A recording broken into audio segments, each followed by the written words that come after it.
Hej, velkommen til den her kort lille video omkring, jeg snakker, hvad jeg har lavet med mine specialiseringsuger. Og jeg skal snakke lidt om en Creative Core Pathway, som jeg har været igennem inde på Unity Learn. Der har været en del ting, jeg har været igennem i løbet af de 2 uger her, så det bliver lidt svært at kunne ned til 5 minutter, men så vidt muligt, så er der ligesom omkring 9 temaer, der man kan sige, jeg har været igennem. Jeg har været igennem noget med shaders og materialer i Unity, altså den måde ting ser ud på i verden, og hvordan at lys og så videre har en effekt på, hvordan ting ser ud. Altså om det for eksempel er metallisk, eller om det er meget mat, om det ligner træ, eller om det ligner glas og så videre. Så har jeg også lavet min egen shader, som der faktisk har en effekt på, du ved, hvordan at man kan få ting til at ligne et eller andet bestemt, man går efter. For eksempel så endte jeg med at lave sådan en TV static, altså sådan noget white noise. Det var noget, jeg selv havde lavet. Det kommer vi også til at se det senere med det eksempel, jeg viser, hvad det jeg har lavet. Så har jeg også haft noget om lys, og det er både det helt basale i forhold til noget indoor-outdoor lighting, og hvordan man belyser forskellige områder forskelligt, og nogle forskellige typer af lys, altså både spotlight og mere ambient lighting og så videre.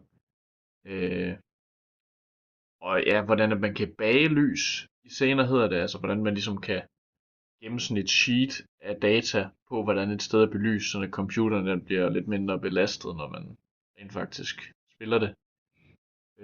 Så har jeg også lært omkring noget visual effects. Det er både i forhold til vores particle system, og så var der også noget, der hed visual effects graph, tror jeg det hedder, eller noget i den stil, som der er lidt mere komplekst particle system, der egentlig kan nogenlunde det samme, bare lidt vildere. Så er selvfølgelig også noget animation. Der er både nogle bestemte animationsprincipper, vi kom igennem, som jeg lidt allerede ved noget om. Men jeg fik også noget at vide omkring en masse sådan animation events, og hvordan man egentlig laver god animation i Unity. Så det var meget hjælpsomt. Så er også noget med kameraer, forskellige perspektiver kameraer, hvordan man kan sætte en scene op, sådan at det ser godt ud. Forskellige point of views og så videre.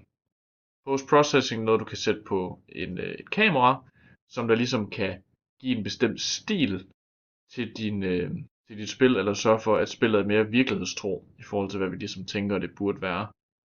Så også noget audio, både igen diegetisk, ikke diegetisk lyd, og hvordan at man kan lave event-based sound, for eksempel når en animation spiller igennem af en player character animation, så kan man sætte en event på det præcise sted, hvor spillerens fod rammer jorden, og så kan der spille en lyd på det tidspunkt.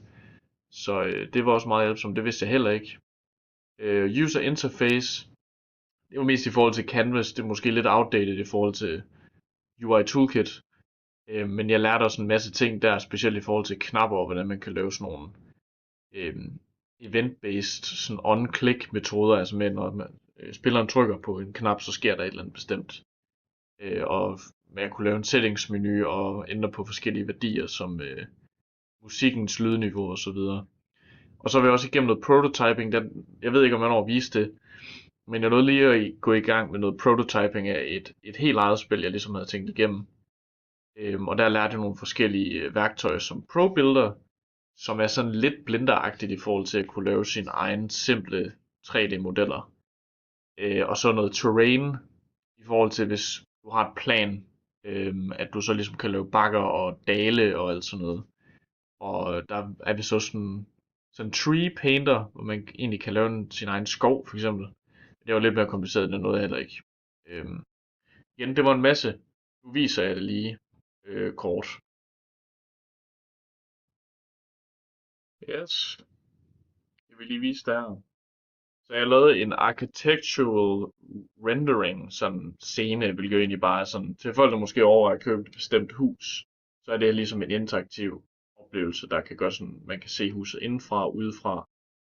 Tilføje en masse ting. For eksempel allerede se med lighting, der er noget baked lighting i forhold til at gøre sådan lyset falder ind, som det gør. Der er blevet brugt reflection probes til de forskellige lamper, sådan ting reflekterer ordentligt.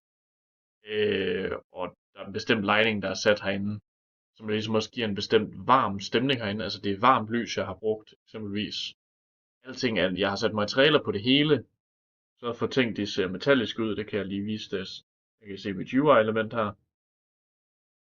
Jeg kan se, det ligesom reflekterer ordentligt, og der er lys. Der er også blevet brugt noget post-processing her, i forhold til både den måde scenen ser ud på, så det ikke er helt så lys, som det ellers vil være, men også at der er forskellige kameraeffekter på, som for eksempel noget bloom, der gør sådan, at lysene bliver lidt skarpere i kameraens linser, end det måske ville være, hvis jeg ikke tog det på. Og der kan jeg se den der static, som jeg snakkede om med min shader, som er virkelig, virkelig cool. Der er også noget musik, det kan jeg ikke høre på grund af, at jeg bruger en recorder, der ikke tillader det, medmindre jeg bruger penge. Jeg kan også lige bruge en tørklar, her, så kan vi se, så fjerner vi tv'et. Og det kan du heller ikke høre, men jeg kan få lov at skrue op og ned for lydniveauet alt efter, hvor det er. Det er egentlig basalt set det, og jeg er selvfølgelig også, det her det er jo selvfølgelig også i forhold til de forskellige vinkler, kameravinkler, som også er det er et mid-range shot, close og wide, ikke? Det er basalt set det. Og jeg så også lige i starten, at der var nogle fireflies effekter.